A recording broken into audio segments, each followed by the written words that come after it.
Selamat siang Bapak, Ibu, dan Saudara. Salam jumpa kembali di dalam renungan singkat pada siang hari ini, Senin 12 Juni 2023. Sebelum bersama-sama kita membaca dan merenungkan firman Tuhan, mari kita berdoa memohon pimpinan Roh Kudus. Bapa, kami bersyukur dan berterima kasih kepadamu untuk siang ini kami diberi kembali kesempatan untuk membaca dan merenungkan firman. Kiranya Roh Kudus mau membimbing dan memimpin kami, agar apa yang menjadi kerinduan hati Tuhan untuk disampaikan pada kami pada siang ini boleh tersampaikan dan kami boleh menerimanya di dalam pengertian dan pemahaman yang benar di dalam Tuhan. Kami menyerahkan waktu siang ini hanya ke dalam tangan pengasihan. Dan di dalam nama Putramu Yesus Kristus kami berdoa dan memohon dalam segala ungkapan syukur. Amin. Bapak, Ibu, dan Saudara, firman Tuhan pada hari ini yang akan menjadi landasan dalam tema renungan siang pada siang ini, yaitu manusia baru, adalah Kolose 3 ayat 12 sampai ke 17. Kolose 3 ayat 12 sampai dengan 17 berbunyi demikian. Karena itu, sebagai orang-orang pilihan Allah yang dikuduskan dan dikasihinya, kenakanlah belas kasihan, kemurahan, kerendahan hati, kelemah lembutan, dan kesabaran. Sabarlah kamu seorang terhadap yang lain, dan ampunilah seorang akan yang lain apabila yang seorang menaruh dendam terhadap yang lain, sama seperti Tuhan telah mengampuni kamu.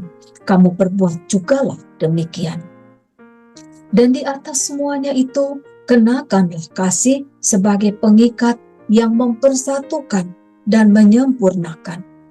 Hendaklah damai sejahtera Kristus memerintah dalam hatimu, karena untuk itulah kamu telah dipanggil menjadi satu tubuh, dan bersyukurlah. Hendaklah perkataan Kristus diam dengan segala kekayaannya di antara kamu, sehingga kamu dengan segala hikmat mengajar dan menegur seorang akan yang lain, dan sambil menyanyikan mazmur dan puji-pujian dan nyanyian rohani, kamu mengucap syukur kepada Allah di dalam hatimu. Dan segala sesuatu yang kamu lakukan dengan perkataan atau perbuatan, lakukanlah semuanya itu dalam nama Tuhan Yesus, sambil mengucap syukur oleh Dia kepada Allah Bapa kita.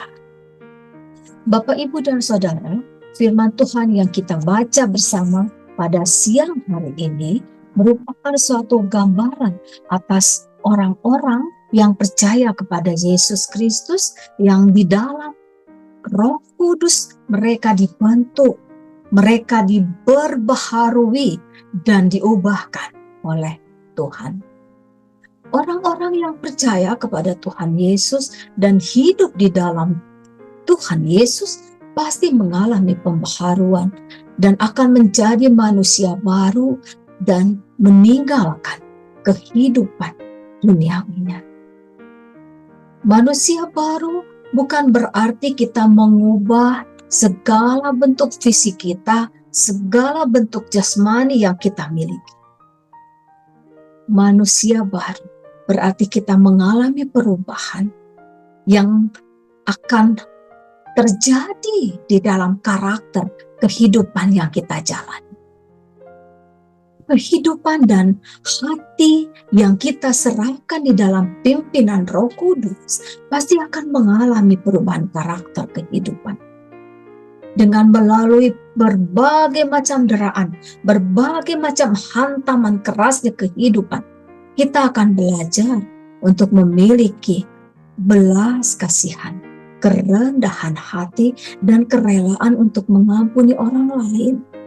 Sehingga dalam hati kita tidak ada rasa dendam.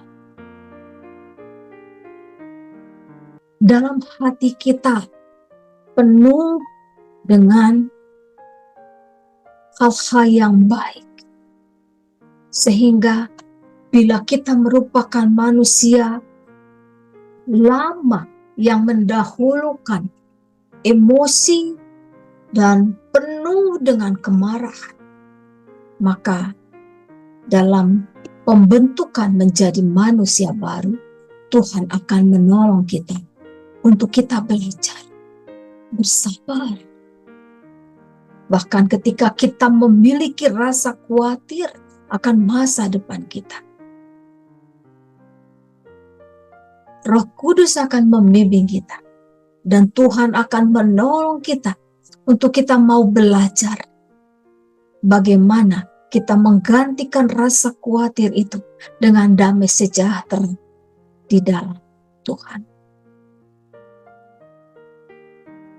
Mungkin selama ini kita hidup dan terikat di dalam berbagai macam kesibukan, pekerjaan atau kesibukan hal-hal lainnya, sehingga kita melupakan kehidupan keluarga kita, sehingga kita melupakan kehidupan pelayanan kita bagi Tuhan, bagi sesama.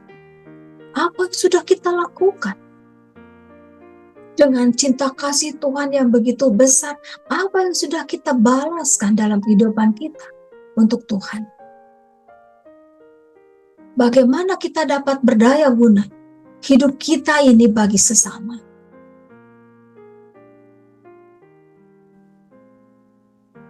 Dengan pertolongan Tuhan, ketika Tuhan membentuk kita menjadi manusia baru, maka Roh Kudus akan mengikatkan diri kita di dalam kasih Kristus untuk hidup bersama di dalam perjalanan yang penuh damai sejahtera, bersama dengan keluarga kita, bersama dengan sesama kita.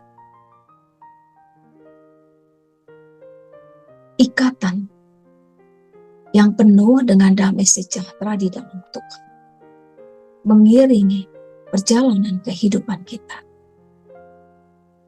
Dan bila dalam kehidupan manusia lama kita penuh dengan emosi, penuh dengan ucapan kotor, penuh dengan ucapan sampah serampah, sumpah yang tidak menjadi baik,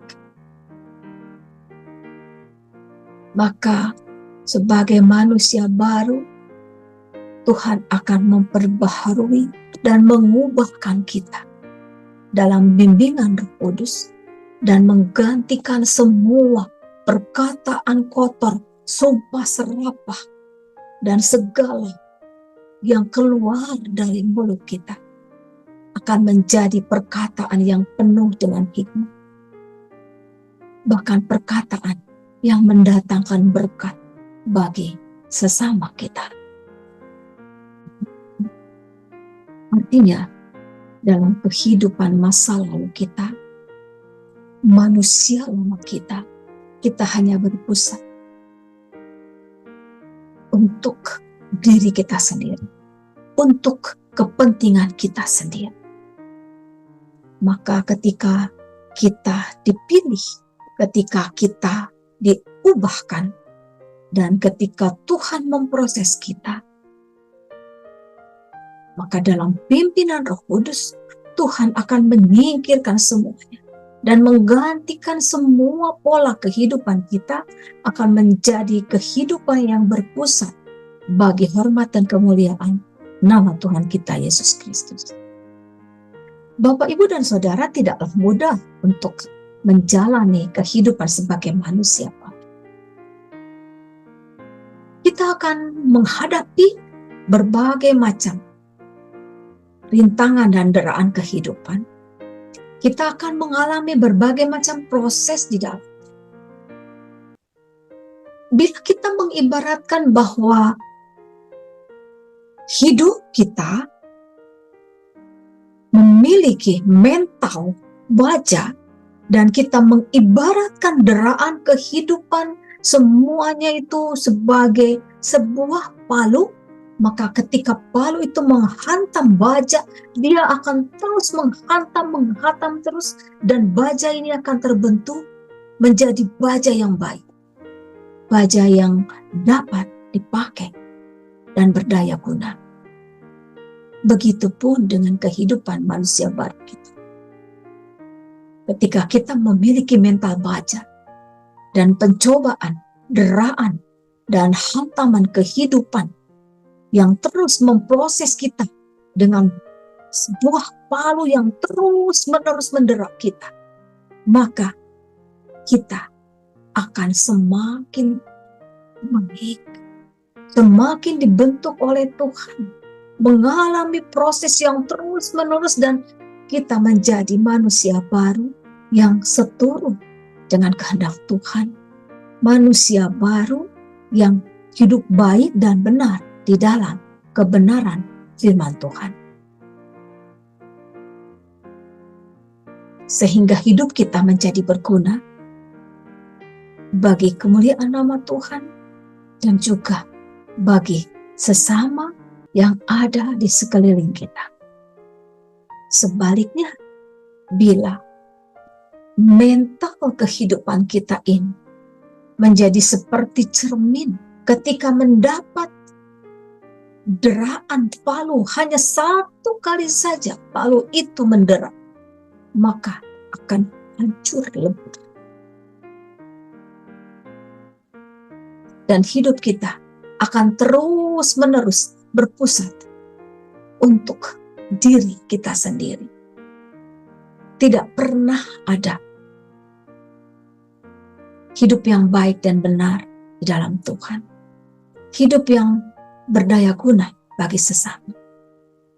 Palu akan menghancurkan cermin, tetapi palu akan membentuk baja. Ini gambaran seperti itulah kehidupan manusia baru yang mengalami proses. Apakah kita akan menjadi baja ataukah kita akan menjadi cermin? Semua berbalik dalam diri kita sendiri. Bapak, Ibu, dan Saudara, Richard Nixon mengatakan bahwa baja terbaik harus melewati api terpanas. Maka seperti baja yang sedang dibentuk oleh deraan palu yang harus melewati api yang paling panas sekalipun, maka sebagai manusia baru yang mengalami berbagai deraan kehidupan untuk membentuk kita menjadi manusia baru yang baik dan benar dalam Tuhan kita, Yesus Kristus, mari kita menjadi baja yang selalu siap untuk terus-menerus diproses, untuk terus-menerus dibentuk oleh Tuhan. Dan dalam bimbingan Roh Kudus, kita akan memiliki karakter kehidupan yang baik dan benar. Sebagaimana tertulis di dalam Kolose 3 ayat 12 sampai dengan 17 yang tadi kita baca bersama-sama. Karakter kehidupan kita yang mencerminkan karakter yang menghormati dan memuliakan Tuhan. Dan karakter hidup kita yang menjadi berdaya guna, menjadi berkat bagi sesama kita. Mari kita berdoa. Kami bersyukur kepadamu Bapa untuk firman-Mu pada siang hari ini. Kiranya kami boleh menjadi bagian manusia baru yang bermental baja, yang terus-menerus didera oleh palu hantaman kehidupan, palu deraan kehidupan, namun kami boleh semakin terbentuk dan terproses. Bahkan ketika kami mengalami dan mendapati api yang terpanas sekalipun dalam deraan kehidupan kami boleh terus ada di dalam kebenaran Tuhan, ada di dalam iman percaya bahwa Tuhan ada bersama-sama dengan kami, menolong, memimpin, dan membimbing kami, sehingga kami boleh menjadi manusia dengan karakter kehidupan yang mempermuliakan nama Tuhan, dengan karakter kehidupan yang menjadi berkat bagi sesama kami. Terima kasih untuk firman-Mu hari ini. Engkau memberkati, Engkau menyertai kami dalam menjalani kehidupan kami saat ini dan hari-hari selanjutnya, untuk terus-menerus dan tetap hidup di dalam kebenaran firman Tuhan, dan terus-menerus dibentuk untuk menjadi manusia baru yang berkarakter di dalam Tuhan Yesus. Terima kasih Bapa di surga. Dalam nama Putra-Mu Yesus Kristus, kami berdoa dan bersyukur. Amin.